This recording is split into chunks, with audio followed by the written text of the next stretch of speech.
Et coucou les art journalistes, c'est Marie de l'âme du féminin et je suis heureuse de vous retrouver dans cette vidéo pour vous parler du jeu de l'âme encore et vous faire enfin la présentation des cartes, des premiers visuels de cartes. J'ai besoin de vous pour peaufiner le rendu des cartes du jeu de l'âme et ensuite on pourra lancer l'édition ensemble avec votre soutien lors d'un financement participatif dès la rentrée. Alors, sans plus attendre, je vous montre ici les premières ébauches que j'ai eues dans une vidéo précédente. Vous pouvez voir comment j'ai réalisé le symbole du jeu de l'âme, qui est donc ce cercle, en fait, avec une épée à l'intérieur, qui représente les 3 composantes de la créativité, et cette épée qui rayonne.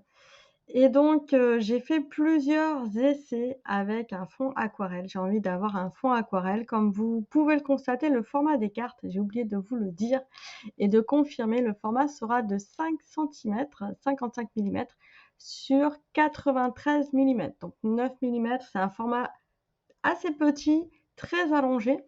L'idée, c'est de pouvoir facilement les mélanger et les transporter partout pour que ça soit vraiment pratique, utilisable et voilà, facilement transportable, très pratique.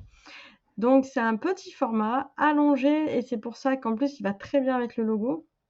J'avais ici, pour le moment, j'ai déjà fait un pré-tri, c'était les premiers tests que j'avais, enfin quoi qu'il y a quand même un des une des formes ici qui est validée.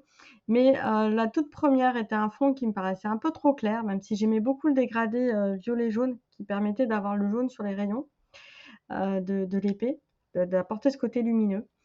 Mais j'ai pas réussi à faire ce que je voulais en taille de tâche. Et donc, c'est pas l'option numéro 1 qui a été retenue. Sur l'option numéro 2 qu'on voit ici en fond coloré petit logo, le logo est plus petit, donc j'ai fait un logo plus petit, un logo légèrement agrandi sur le 3. J'avoue que je préfère le logo légèrement agrandi sur le 3.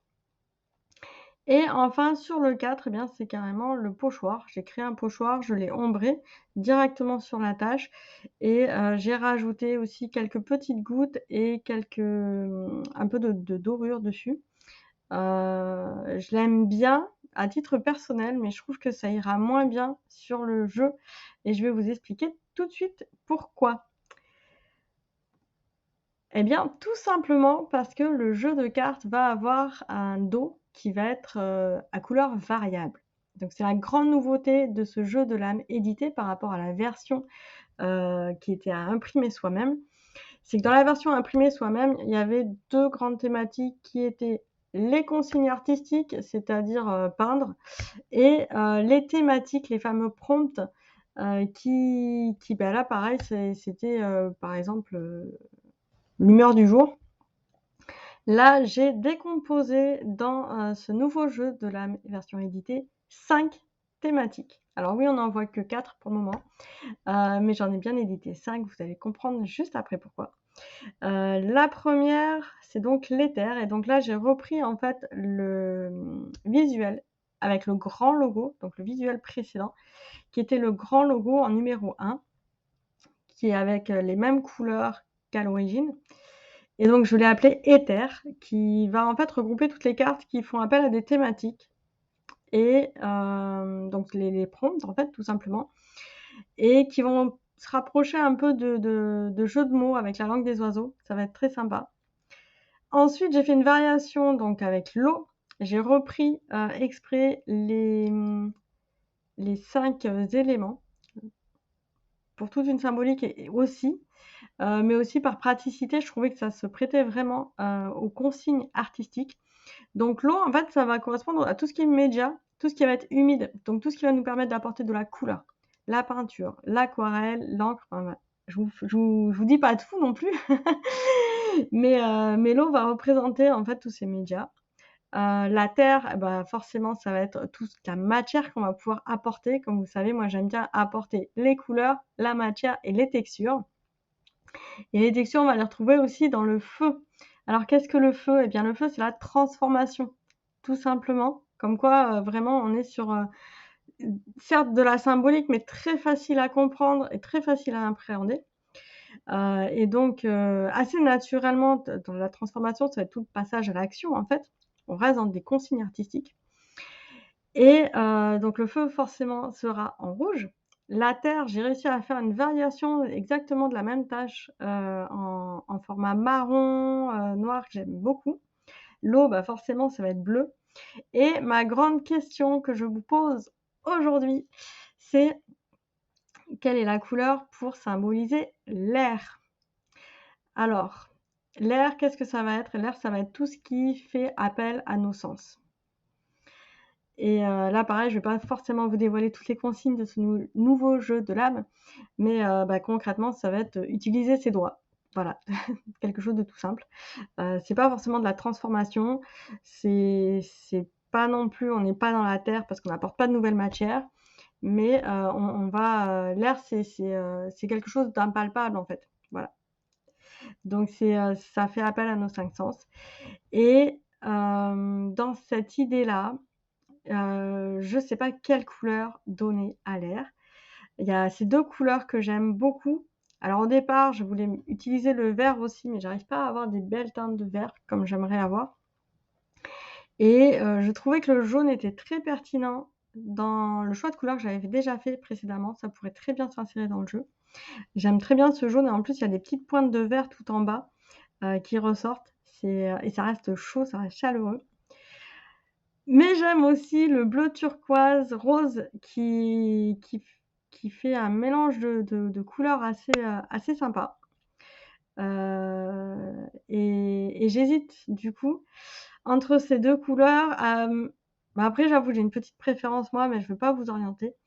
Et donc ma question du jour déjà, enfin la première, c'est, quelle couleur vous voyez dans ces 5 éléments? Alors du coup, hop, je vous bascule, voilà. Ici vous avez donc les 6 cartes, mais en fait il va en falloir que 5 dos de cartes. Ce sont les dos de cartes qui vont rassembler des thématiques à piocher. Donc après, soit vous mélangez toutes les cartes entre elles, c'est pas un souci, soit, bah, vous jouez par thématique et ça sera l'intérêt de pouvoir classer vos cartes facilement par d'autres cartes avant de les piocher. Et enfin donc là on a l'éther, l'eau, la terre, le feu, l'air en jaune ou l'air en turquoise et rose. Dites-moi, qu'est-ce que vous pensez entre les 2 airs, donc le 5 et le 5 bis avec le petit accent. Lequel des 2 vous voyez vraiment bien s'incorporer dans ce jeu de l'âme? Voilà. Ensuite, j'ai une deuxième question à vous poser et là maintenant, attention, roulement de tambour, petite révélation. Je vais vous montrer les premiers visuels des cartes, des cartes à jouer tout simplement. Dites-moi vraiment ce que vous en pensez parce que ça va être pour vous. Les cartes donc sont sur un format toujours 5 cm par 9,3 cm. Format petit allongé, facile à prendre en main. Et en fait, chaque carte va avoir une consigne, comme ici, utiliser la craie. Donc ici, on peut reconnaître la consigne qui sera de l'eau, parce que c'est tout ce qui donne de la couleur. Un fond qui est en fait issu de mes réalisations personnelles. Comme ça, il n'y a pas de problème de copyright. Et qui est là juste pour donner une impulsion. Donc quelque part, ça peut être aussi une inspiration, le fond, mais pas forcément une consigne à suivre. Pour les personnes qui me connaissent déjà, vous allez vite comprendre. Après, je reviendrai sur l'utilisation des cartes et leur interprétation. Ma question d'aujourd'hui, c'est comment créer, enfin, qu'est-ce qui vous parle le plus dans l'écriture? La première, le numéro 1, c'est un fond totalement opaque. Donc, j'ai ici une image colorée. Vous allez voir, hein, je vais vous montrer d'autres visuels sur d'autres types de fonds, d'autres types d'images de fond. Et donc le blanc autour de l'écriture est complètement opaque, on ne voit pas du tout à travers. C'est assez tranché. Ensuite, on a en numéro 2 un fond qui est légèrement transparent à 90%. Voilà, c'est pas mal non plus parce qu'on reprend un petit peu la trame de fond de l'image, ça la coupe pas. Et en numéro 3, un fond encore un peu plus transparent à 80% et un léger ombrage au niveau de l'écriture pour pouvoir la faire ressortir davantage. Donc dites-moi entre la 1, la 2 et la 3 pour l'écriture, quel type d'écriture vous préférez. Et donc ici, c'était sur un fond foncé, un fond noir. Là, vous avez la même question sur un fond clair, parce que c'est intéressant de pouvoir voir sur un fond clair. Donc là, je pense que pour les personnes qui ont suivi dès le départ, on est toujours sur des cartes de type O. L'encre de Chine qu'on apporte en élément pour pouvoir amener de la couleur, même si c'est noir. Et donc, qu'est-ce qui vous plaît? Un fond opaque, un fond transparent 90% ou la 3 avec un fond transparent 80% avec un léger ombrage, un ombrage blanc qui fait ressortir un peu plus, qui donne un peu d'éclat. Et toujours les mêmes effets d'écriture, mais cette fois-ci sur quelque chose de plus... une composition encore différente, donc avec la matière naturelle. C'est vraiment pour vous montrer selon les circonstances de carte, parce que c'est pas évident, hein, finalement, chaque carte va avoir une couleur différente, une texture différente. Enfin, pas texture à toucher, mais vraiment une interprétation de volume différente, etc. Et donc l'idée première, avoir en tête qu'est-ce qui est plus facile à lire et qu'est-ce qui est plus facile à regarder. Voilà. Qu'est-ce qui, dans ces 3 cartes, vous paraît le plus facile à lire, à regarder, qui choque moins l'œil, tout simplement. Voilà. Donc je vous les repasse toutes les 3 rapidement. Qu'est-ce qui vous attire le plus et qu'est-ce qui vous dit bah oui, là c'est plus simple à lire. Et voilà, c'est vraiment une histoire de lisibilité. Qu'est-ce qui est plus facile à lire, à voir et qui est agréable à l'œil, voilà, sur ces choix d'écriture. Et voilà, donc sous cette vidéo, j'attends en commentaire votre avis. Donc l'avis de tout le monde, hein, n'hésitez pas. Qu'est-ce qui vous plaît en numéro 1? Donc la couleur de la carte R. Donc, au pire, vous mettez arrêt sur image de la vidéo sur la carte R pour vous prendre le temps de voir ce qui vous parle le plus. Et ensuite, eh bien, quelle est l'opacité de l'écriture qui vous paraît la plus facile à lire, la plus correcte, la plus agréable.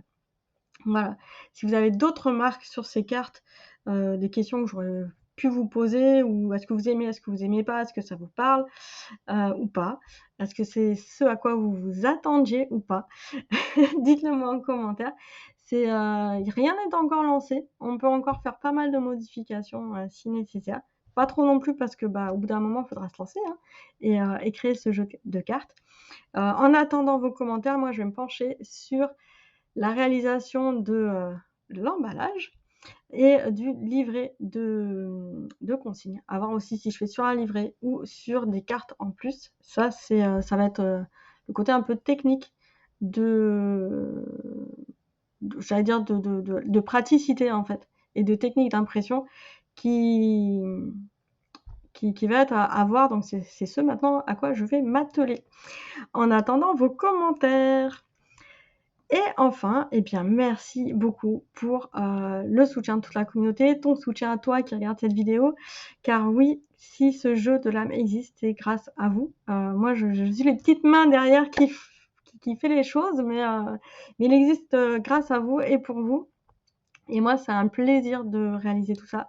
Donc, si vous aimez, n'hésitez pas à partager, à commenter, à liker pour que voilà, tout le monde puisse en profiter de ce jeu. Merci, à très bientôt. Ciao, ciao.